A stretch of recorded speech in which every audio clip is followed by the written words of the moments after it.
Between 1972 and 1975, the armies of North and South Vietnam clashed in some of the greatest battles of the Vietnam War.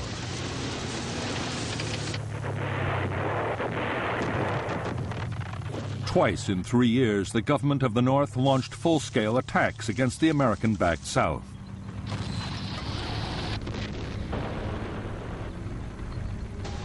What had been a war of hit-and-run and ambush became one of huge set-piece engagements between conventional armies.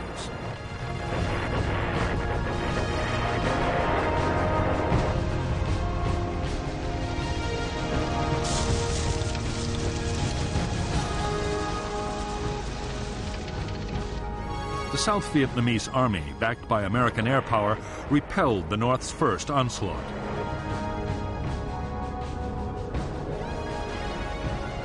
Over North Vietnam, the heaviest airstrikes of the war came close to bringing the country to its knees.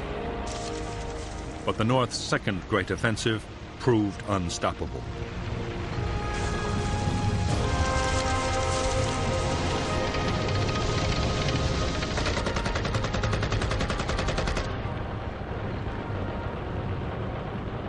The American strategy had been to arm and train the South Vietnamese to defend themselves. American combat troops had gone. For South Vietnam, the result was catastrophe.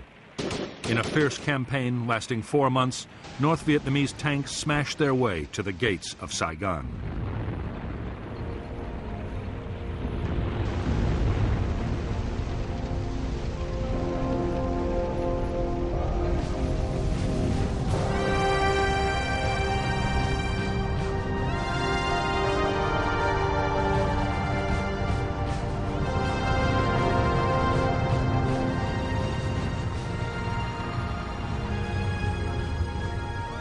Hanoi's strategy for 1969 was to keep up the pressure in South Vietnam. While negotiations were going on in Paris, they meant to improve their position on the battlefield.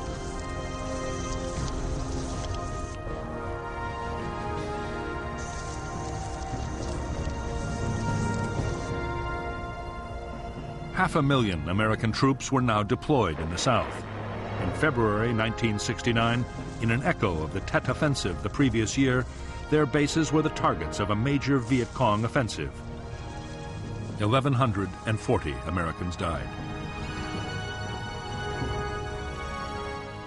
The newly inaugurated President Richard Nixon and his national security advisor Henry Kissinger immediately ordered retaliation. American B-52 bombers dropped 500,000 tons of bombs on Viet Cong base areas along the Vietnam-Cambodia border in a secret campaign codenamed Menu.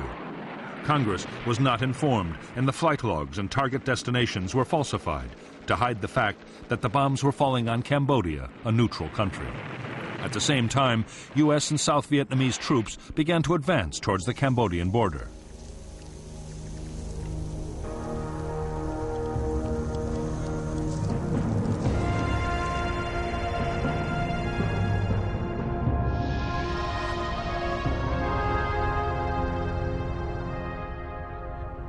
The Viet Cong offensive of spring 1969 had been launched by 4 divisions made up mostly of North Vietnamese Army units.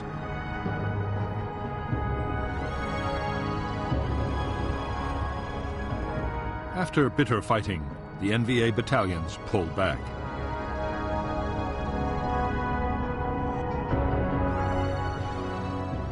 Only local NLF battalions were left behind, and those were ordered to break down into smaller groups.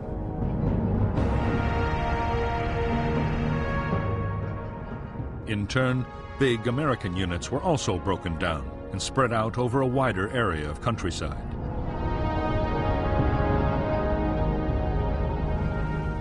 Increasingly, American forces were paired with the South Vietnamese Army for operations in the most heavily populated areas of South Vietnam.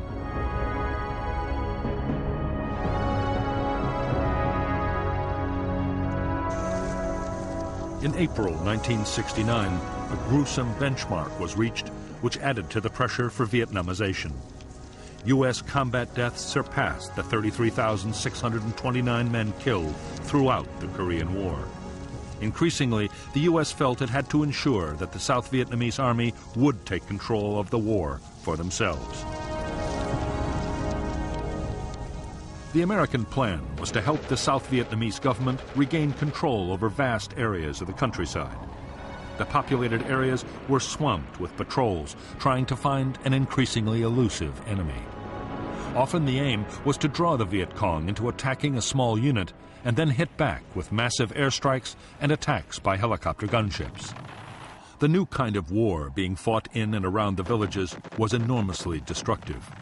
American firepower caused heavy civilian casualties and widespread damage. For the NLF guerrillas, the second half of 1969 was a nightmarish ordeal. In less than 2 years, their casualties had been more than 70% in many areas. Food was desperately short as support from the villages faded away, and American patrols interfered with supplies.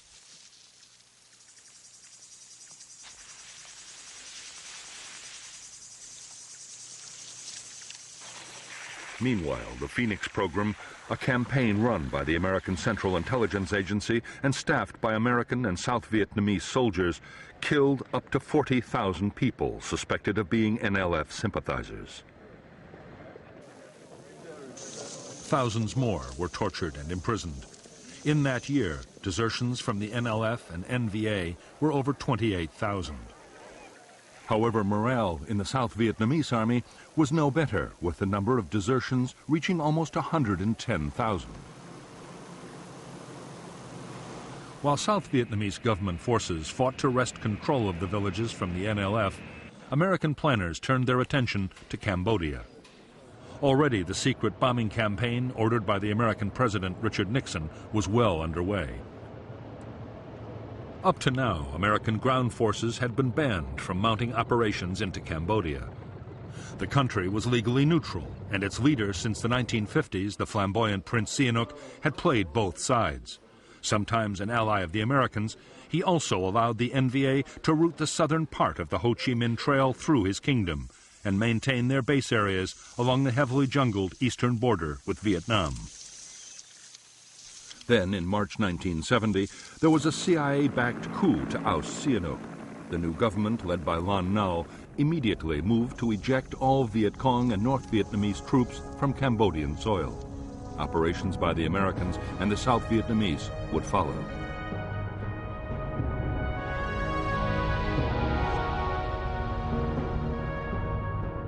The Viet Cong base areas inside Cambodia were attacked from the west by the Royal Cambodian Army. North Vietnam quickly diverted army units to defend them.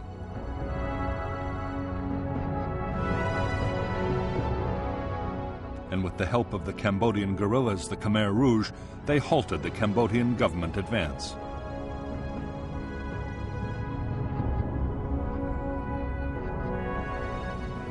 Meanwhile, the Americans and the South Vietnamese had deployed powerful forces on their side of the border.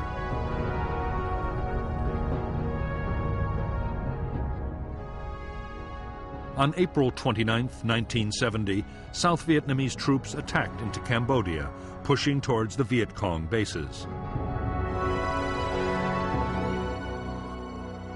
2 days later, the U.S. force of 30,000, including elements of 3 U.S. divisions, mounted a second attack. The next target was a base area in the Se Sam Valley. Soon after, more assaults were mounted further south.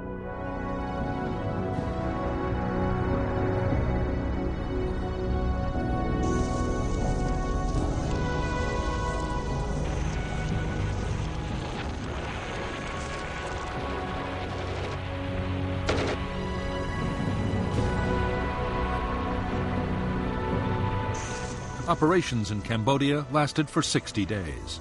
American and South Vietnamese troops uncovered vast jungle supply depots. They captured 28,500 weapons, as well as over 16 million rounds of small arms ammunition and 14 million pounds of rice.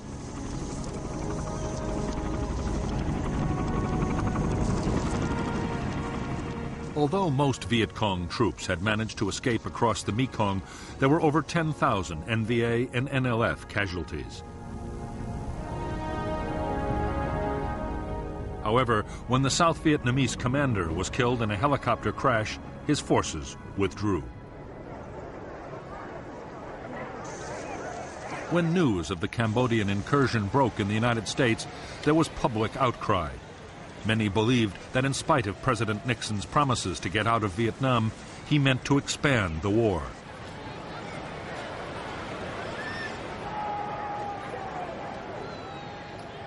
Protests erupted at universities all over the country. On May 4th, 1970, at Kent State University in Ohio, National Guardsmen shot 4 students dead.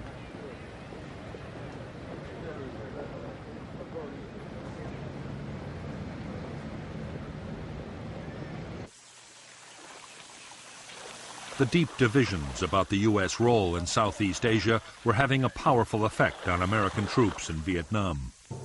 Opinions about the war were divided, sometimes bitterly, as they were at home. Added to the conflict were growing tensions between the races and between social classes. It was a volatile and sometimes dangerous mix.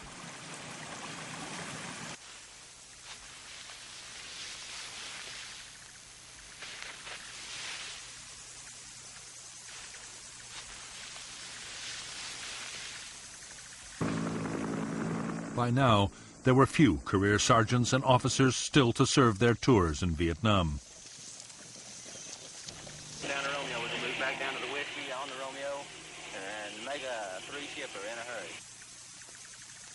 Much of the burden of maintaining discipline was falling on newly promoted and often inexperienced leaders. Between 1969 and 1971, the U.S. Army would record more than 700 attacks by troops on their officers. 83 officers were killed and almost 650 were injured. Many attacks were by fragmentation grenades rolled into the victim's tent, a practice known as fragging. The whole discipline problem was aggravated by widespread drug abuse.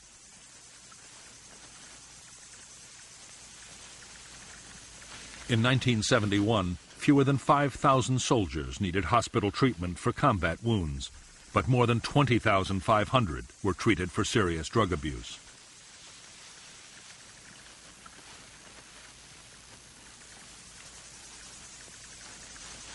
By this time, it was plain to most soldiers that the United States would pull out of Vietnam. 100,000 troops had been withdrawn, and Nixon had promised another 150,000 would leave within a year. No one wanted to be the last American soldier to die in Southeast Asia.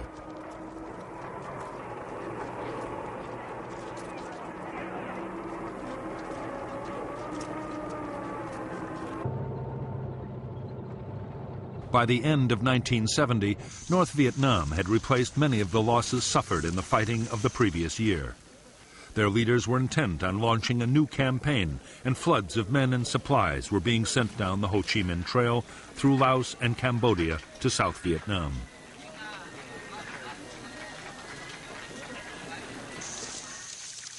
The buildup was soon detected by the Americans. U.S. commanders begged for permission to attack into Laos and once and for all destroy the supply lines down the Ho Chi Minh Trail.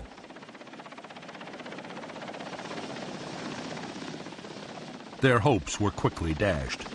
The U.S. Congress banned any American ground operations beyond the borders of South Vietnam.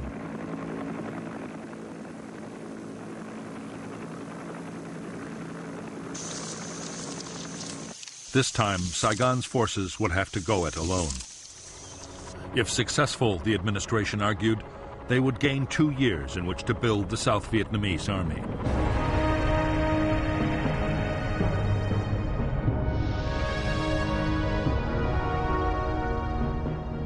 The South Vietnamese attack into Laos was codenamed Operation Lam Son 719.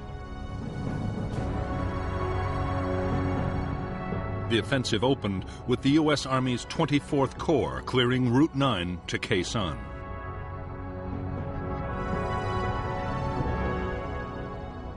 On February 8, 1971, 3 South Vietnamese Army divisions, about 17,000 men, supported by armor and a ranger group, attacked across the border.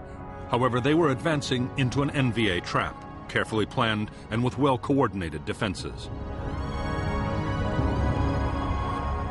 The targets were 2 major North Vietnamese Army bases, known as 611 and 604. They were defended by over 40,000 combat troops. The South Vietnamese had established a series of fire bases to protect their flanks. The NVA launched fierce counterattacks against these bases and the main advance with T-54 tanks employed for the first time and 130mm guns. Other NVA units moved to cut Route 9, trying to encircle the invading column.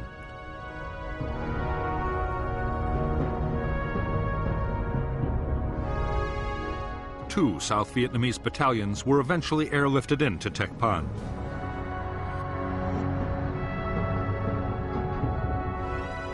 President Thieu assumed command of what became a disastrous operation. And on March 8th, he ordered a retreat. It became a rout.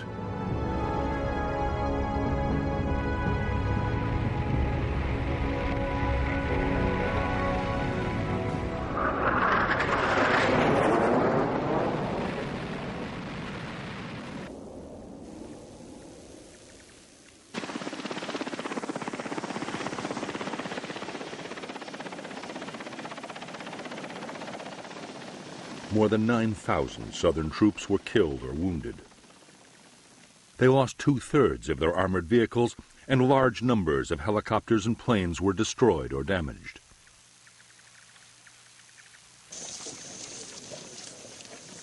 A crucial test of the South Vietnamese Army's ability to fight without American support had ended in humiliation.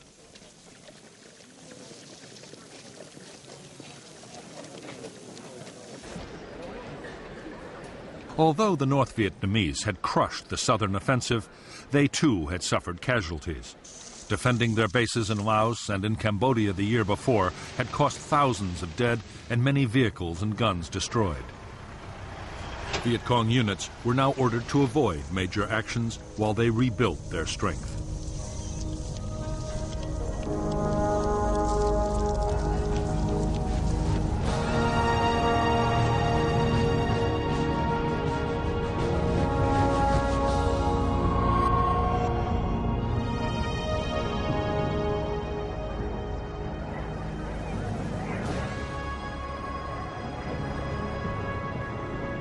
Since the death of Ho Chi Minh in September 1969, Prime Minister Pham Van Dong, Le Duan, the Communist Party leader, and General Giap, the defense minister, were determined not to abandon Ho's legacy.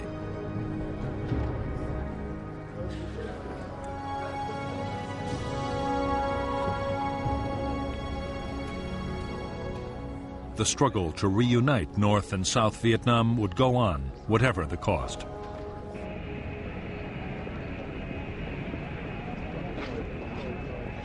Since the Americans had begun to withdraw troops from the South, Northern leaders had been faced with a dilemma. Should the North wait to mount another major offensive until after the Americans had gone, or should it keep up the momentum?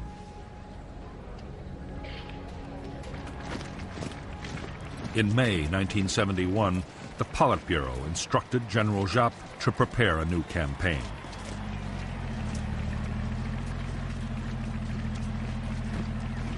For some time, the North's strategy had been to fight and negotiate at the same time. Talks with the Americans and the South Vietnamese had been going on in Paris, but there was no progress.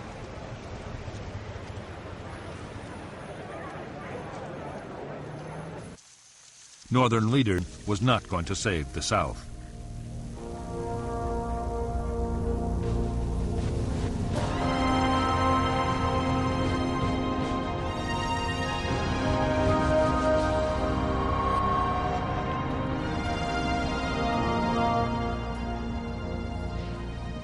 Although the U.S. President Richard Nixon believed that Vietnam was damaging the United States at home and abroad, he was not prepared to make peace at any price.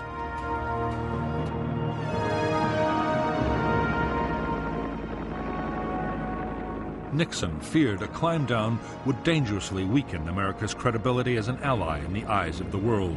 South Vietnam had to survive.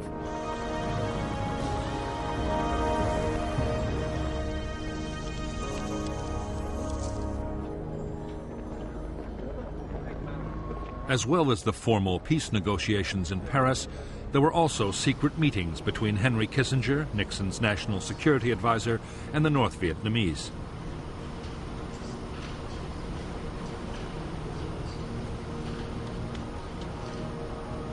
Those talks, too, had stalled, mainly over the future of the South Vietnamese government.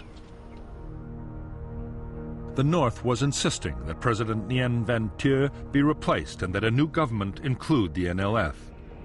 As for Thieu himself, his great fear was that to end the war, Nixon meant to do a separate deal with Hanoi.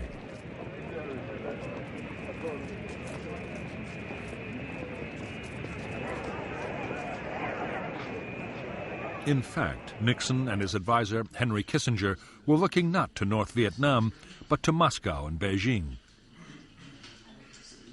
Nixon's hope was that the Chinese or the Russians would put pressure on the North Vietnamese to compromise. In February 1972, he embarked on the first visit by an American president to Communist China.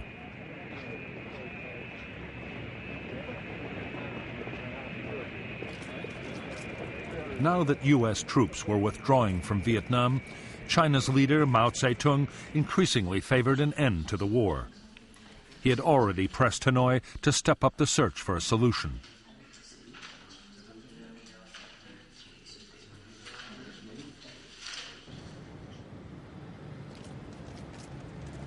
Neither Nixon nor his advisors were aware of it, but because of centuries of mistrust, North Vietnam had no intention of listening to the Chinese.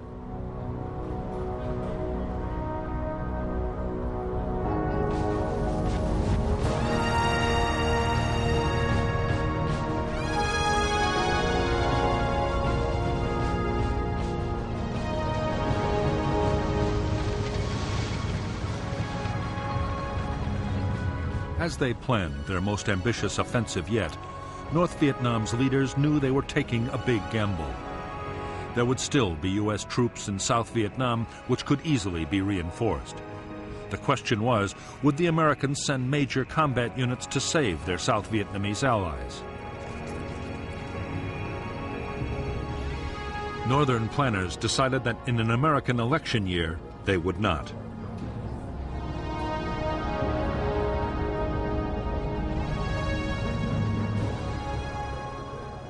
The success of the coming campaign would depend on assembling huge quantities of weapons and supplies. That meant more aid from both the Soviet Union and China.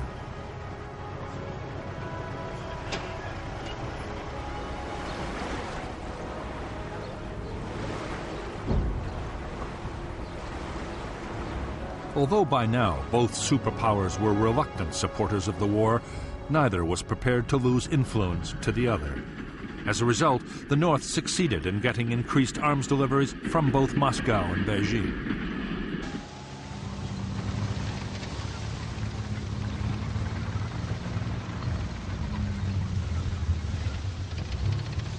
More than any offensive they had launched before, this one would depend on speed and mobility.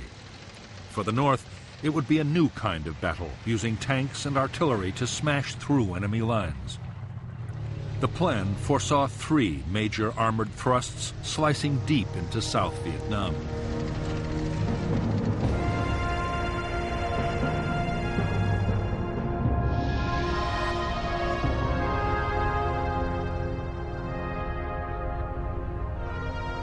The first North Vietnamese attack would cross the demilitarized zone, separating north and south, and push east from Laos. 2 whole provinces and the cities of Quang Tri, Hue, and Da Nang would be captured.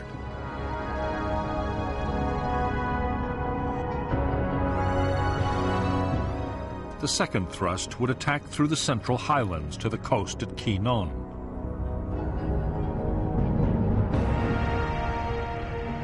The third assault would strike from Cambodia and capture An Lac.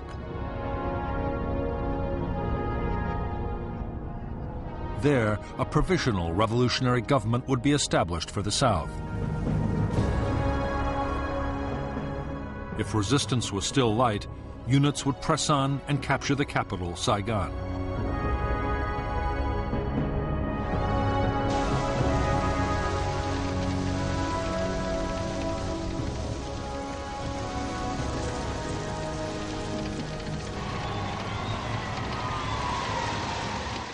North Vietnamese commanders knew that attacking the south in 3 different places was a risky plan.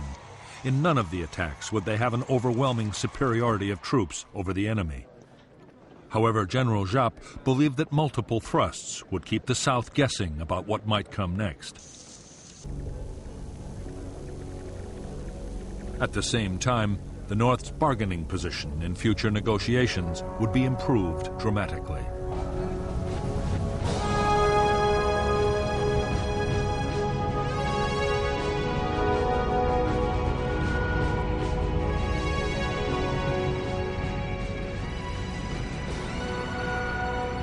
By January 1st, 1972, only 133,000 U.S. servicemen remained in South Vietnam. 2/3 of American troops had gone in 2 years. Australian and New Zealand contingents were also about to leave, and South Korean forces had already begun to return home.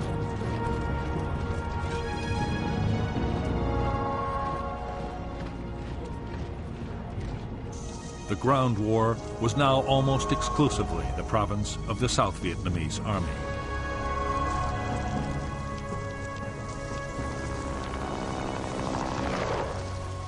As Vietnamization had gone on, U.S. field commanders had been under orders from Washington to keep American casualties down. Most operations were now defensive, designed to protect U.S. bases from mortar and rocket attacks.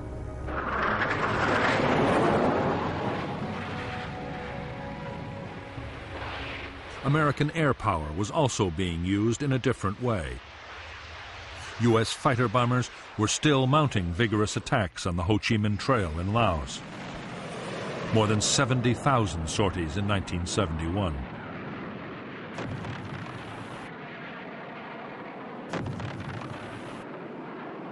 But American air activity in South Vietnam had fallen dramatically. There, the South Vietnamese Air Force was expected to look after most ground support operations.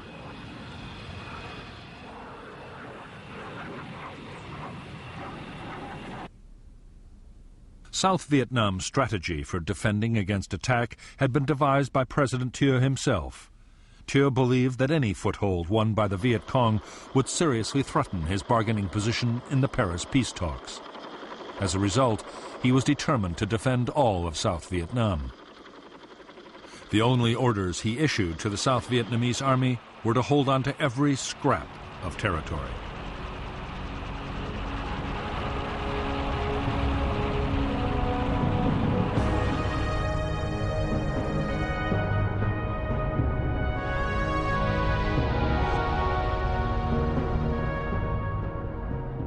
The front line of the South Vietnamese Army's defense was a string of forts and outposts along the borders. Behind the forts were the Army divisions, but each was responsible only for the defensive territory around its own base.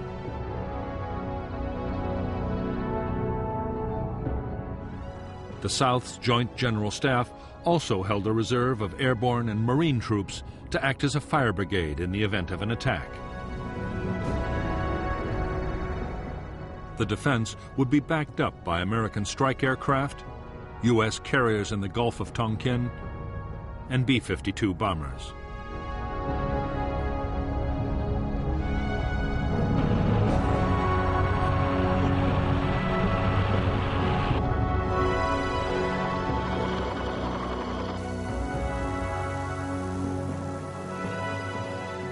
For years, the United States had pressed President Thieu to improve the lot of the South Vietnamese people. Only then, the argument went, could support for the NLF in the countryside be undermined. By early 1972, Thieu had begun to introduce some of the reforms the Americans had wanted. Thieu introduced a program to give peasants ownership of the land they tilled. A school was established to train local headmen to administer their villages.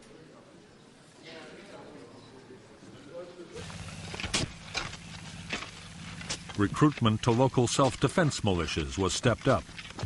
Thieu's hollow boast was that 97% of all hamlets and villages in the South were under government control.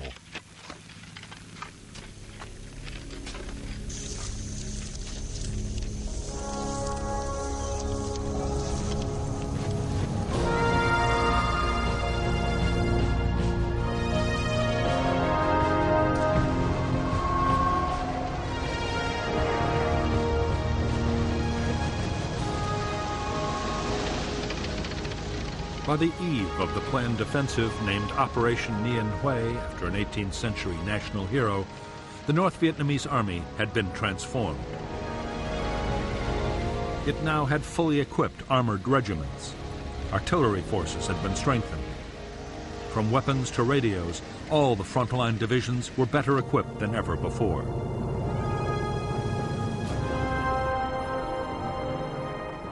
The port of Haiphong was still jammed with Soviet shipping delivering military supplies.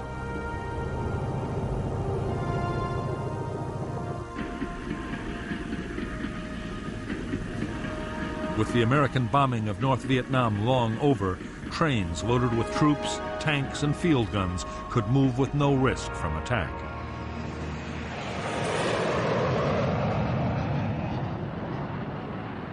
The North Vietnamese Air Force had more than 200 jet fighters which patrolled energetically over southern North Vietnam. But they rarely flew over the supply trails in Laos where American aircraft were most active. Nor would they play any direct part in the planned offensive.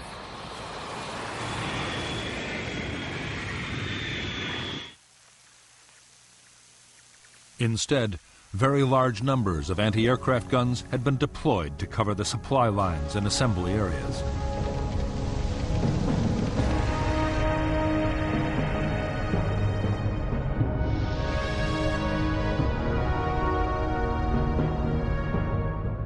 Above the demilitarized zone, General Giap deployed 2 divisions, including the elite 308th and 3 independent infantry regiments.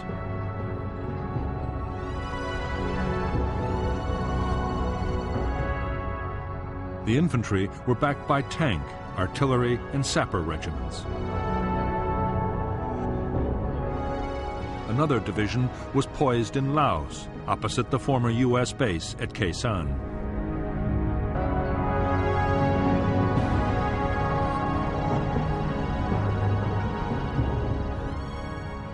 In the early months of 1972, the North Vietnamese infiltrated a division supported by independent infantry regiments into South Vietnam.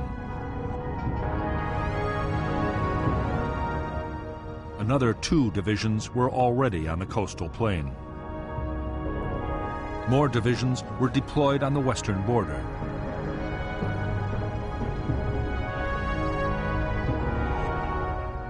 Further south, another formation threatened the Mekong Delta.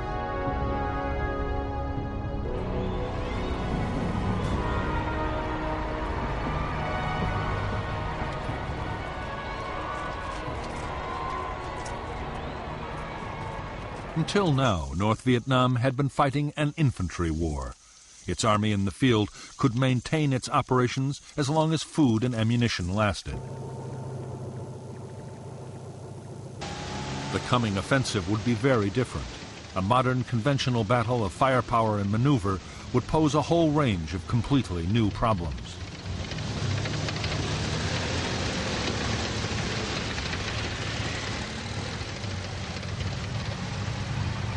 The 125,000 men now massing on South Vietnam's borders would be going into battle alongside over 600 tanks, a bigger army than General Patton had commanded in World War II.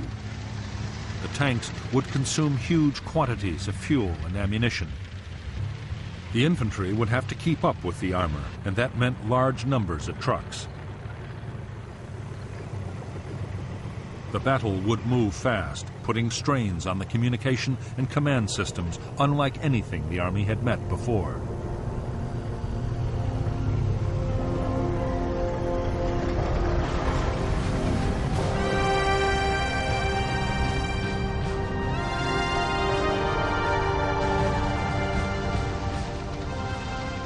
The main North Vietnamese Army tanks were the Soviet-designed T-54 and T-72, and their Chinese copies.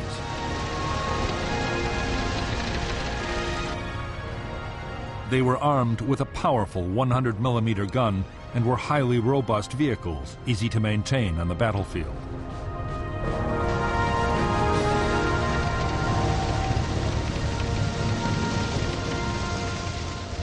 Some units were also equipped with the World War II vintage T-34 tank. The T-34 was armed with an 85mm gun and was even simpler to operate and look after.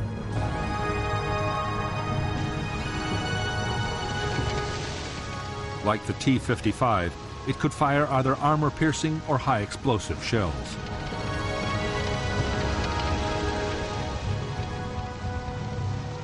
The NVA also deployed a light tank, the PT-76. It was armed with a 76mm gun, and it was amphibious. The ability to cross rivers and canals would make it a especially valuable weapon in the lowlands of South Vietnam.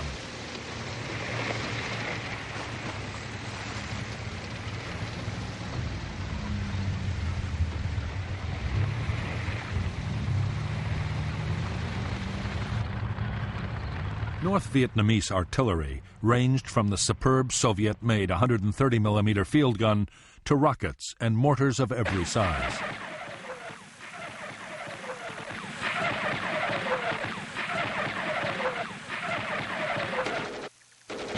All infantry units had their own air defense artillery and machine guns. There were also specialist air defense units.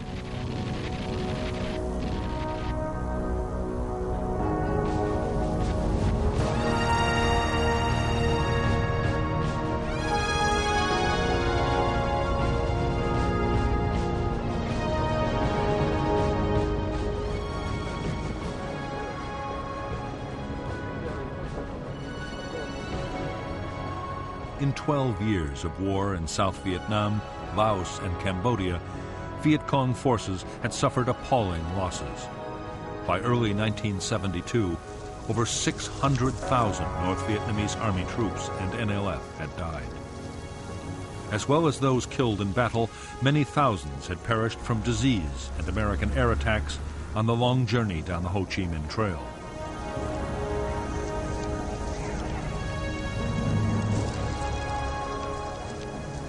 In North Vietnam, a severe manpower shortage meant the gaps in the NVA's ranks were not being filled.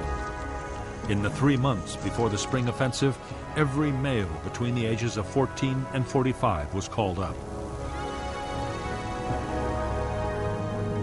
For the first time, the ranks of draftees even included the relatives of senior party officials.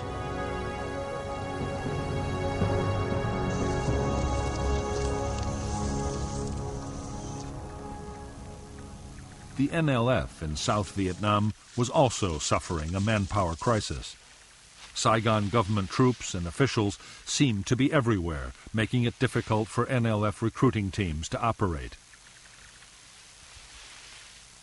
Even the ranks of local guerrilla units were being boosted by North Vietnamese regular troops.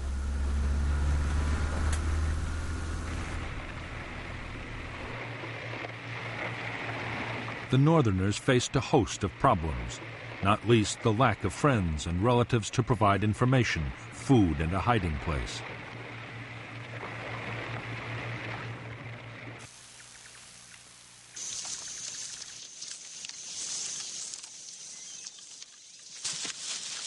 The ever-increasing dominance of the North Vietnamese over the NLF was causing real tensions in Viet Cong units.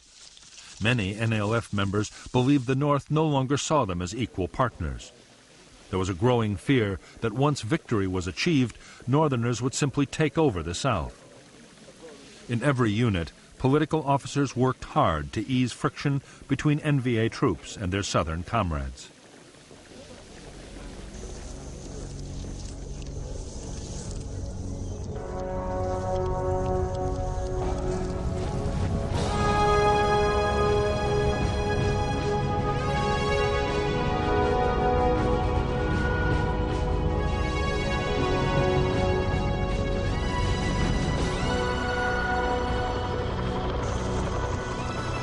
By January 1972, the armed forces of South Vietnam had grown to over 1 million men.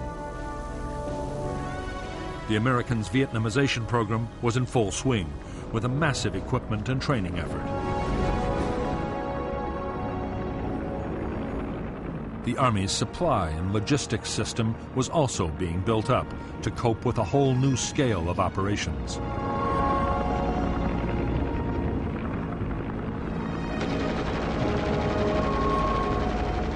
Where once the South Vietnamese had been expected to get by on World War II surplus, the Americans were now providing advanced weaponry. The infantry got nearly 1 million M16 rifles and 20,000 machine guns. Heavy weapons included 400 new tanks and 2,000 howitzers, while the Air Force was built up to 2,000 planes. It would soon be the 4th largest air force in the world.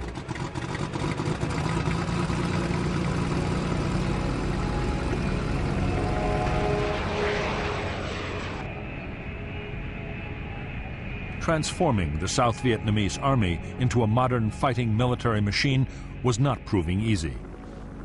American tanks, helicopters, and aircraft arrived with their maintenance manuals in English. South Vietnamese personnel, training to be technical specialists, had first to go through language school. Most American advisors agreed that building up the South Vietnamese armed forces into a credible defense was going to take more time than anyone had realized.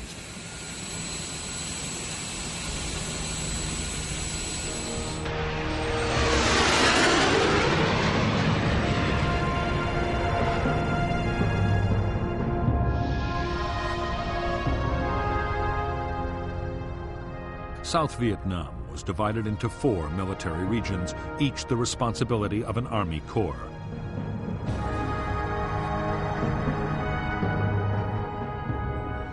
Altogether, the South fielded 11 infantry divisions and an airborne division, 3 Marine brigades, 10 ranger groups, and 4 brigades of tanks. The Air Force deployed 9 squadrons of combat aircraft, 14 of helicopters, and 3 air transport squadrons.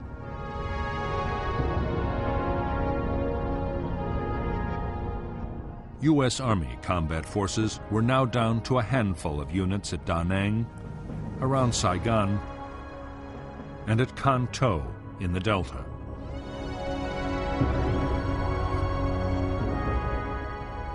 The Air Force also had 2 tactical fighter wings, a reconnaissance wing, and a B-52 wing in Thailand. The Navy carriers Hancock and Coral Sea were still on Yankee Station in the Gulf of Tonkin.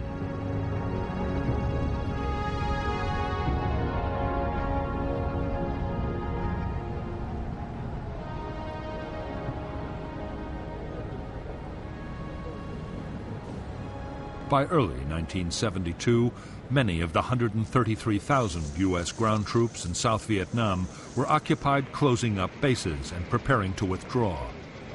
But aviation units of the Army, Navy, and Air Force were still operating, as were logistics and communications specialists.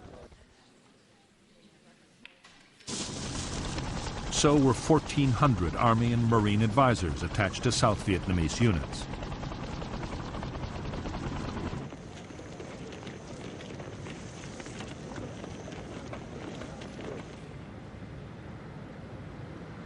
In spite of American protests, most of the South Vietnamese Army's infantry divisions were static defense forces. Their orders to hold territory at all costs meant that they had little incentive to use their new armored vehicles and helicopters. Nor were they developing the skills to fight fast-moving offensive battles.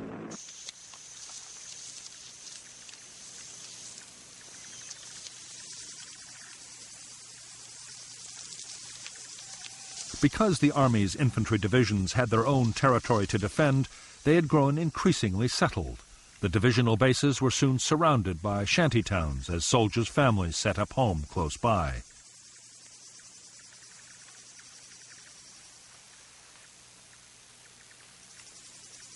Bribery could secure a permanent posting, and soldiers ordered to move sometimes refused. In 1971 alone, over 140,000 government soldiers deserted.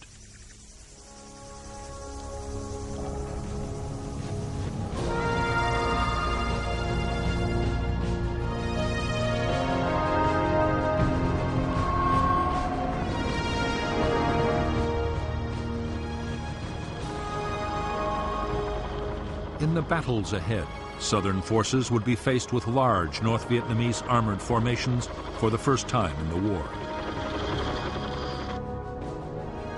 For the infantry, the main defense was the Law, the light anti-tank weapon. It was a one-shot disposable launcher which fired a shaped charge rocket. It was already highly valued by the troops for destroying bunkers and fortified positions.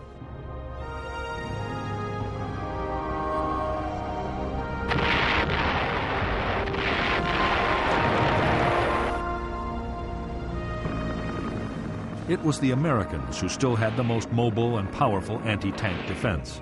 The TOW was a wire-guided anti-tank missile, often mounted on a helicopter gunship. It had a range of more than 3,000 meters and was highly accurate.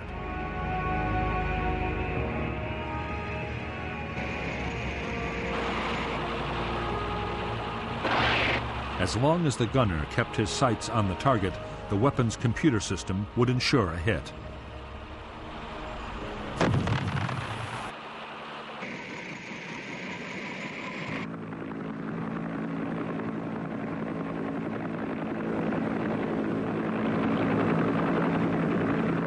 The most effective helicopter gunship in American service was the Huey Cobra. It was a revolutionary design. The gunner sat in front with the pilot above and behind. The Cobra was fast, able to fly at over 200 miles per hour and highly maneuverable.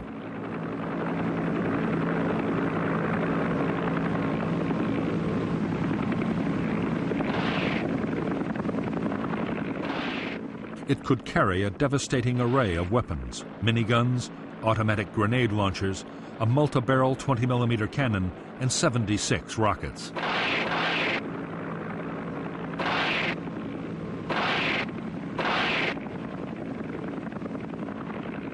American gunships and the South Vietnamese Air Force's attack planes would provide most of the support for ground troops. However, vastly more destructive American air power was always present in the background. B-52 bombers, some able to carry over 31 tons of bombs, were still attacking targets in Laos and Cambodia.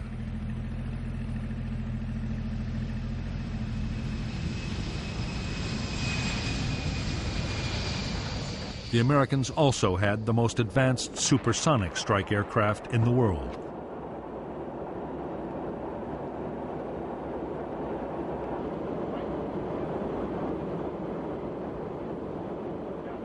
The F-111 had a unique swing-wing design. With the wings extended, it could make low-speed landings. In swept-back configuration, it could fly at 1,600 miles an hour. The F-111 had advanced computer navigation and could bomb targets at night and in the worst weather.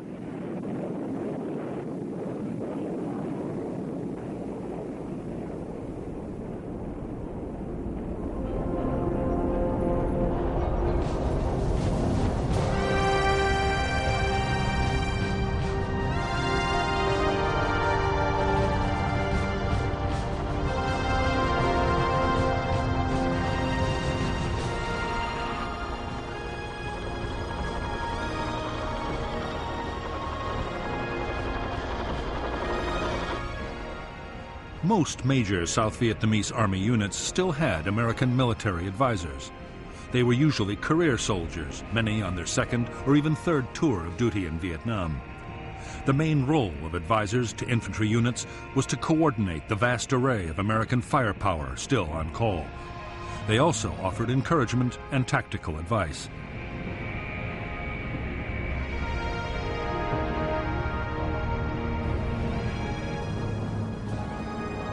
In some units, the advisor's presence had an unforeseen drawback. Many South Vietnamese field commanders came to rely heavily on the Americans' military skills.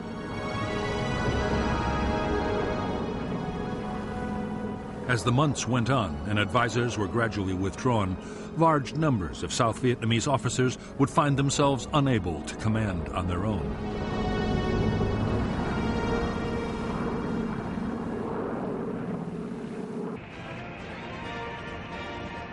For years, one of the biggest American complaints about their allies was the way promotions were awarded in the South Vietnamese Army.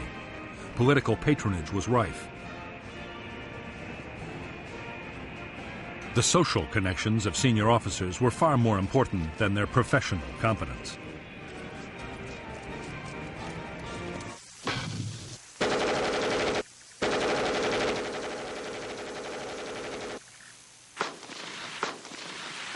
There was one unexpected plus in the way that South Vietnamese Army promotions worked. Officers lacking political influence could stay in combat units for years. As a result, by 1972, many of the South Vietnamese Army's frontline formations were led by highly experienced and battle-hardened men.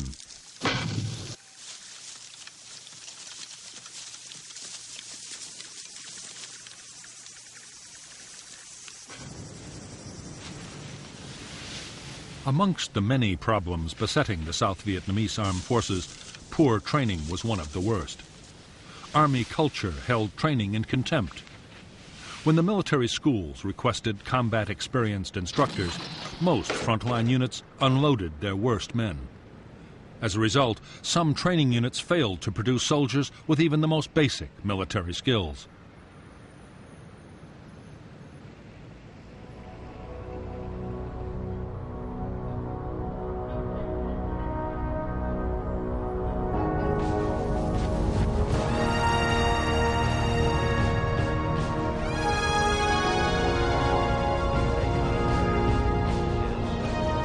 President Nixon meant to follow his triumphant visit to China by next going to Moscow.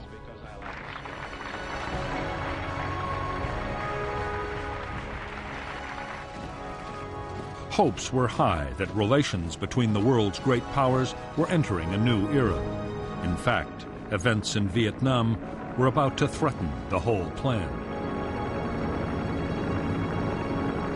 Since the American bombing of North Vietnam had ended in late 1968, U.S. reconnaissance activity had been intense.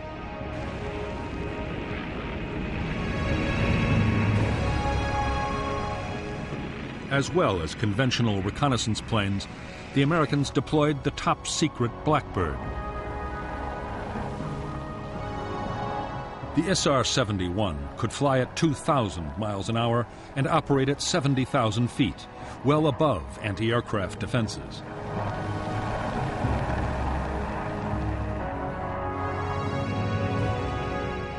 By the opening weeks of 1972, reconnaissance pictures of southern North Vietnam, as well as the border areas of Laos and Cambodia, had shown a dramatic communist buildup. They photographed 7,000 to 8,000 trucks waiting in supply depots ready to go. The American response was to launch heavy airstrikes against the troop concentrations. U.S. intelligence believed the North Vietnamese blow would fall before the end of January 1972. When the month passed without incident, Saigon relaxed its vigilance. Senior South Vietnamese officers hoped that the preemptive airstrikes and the increasing strength of the army had forced the North to think twice.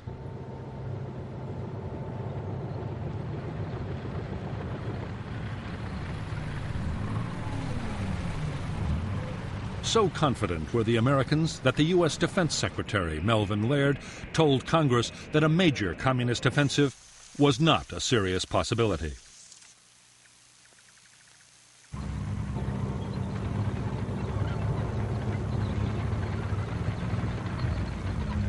Only 5 weeks later, he would be proved shockingly wrong. By late March 1972, in hundreds of North Vietnamese Army command posts and dugouts, the countdown had already begun.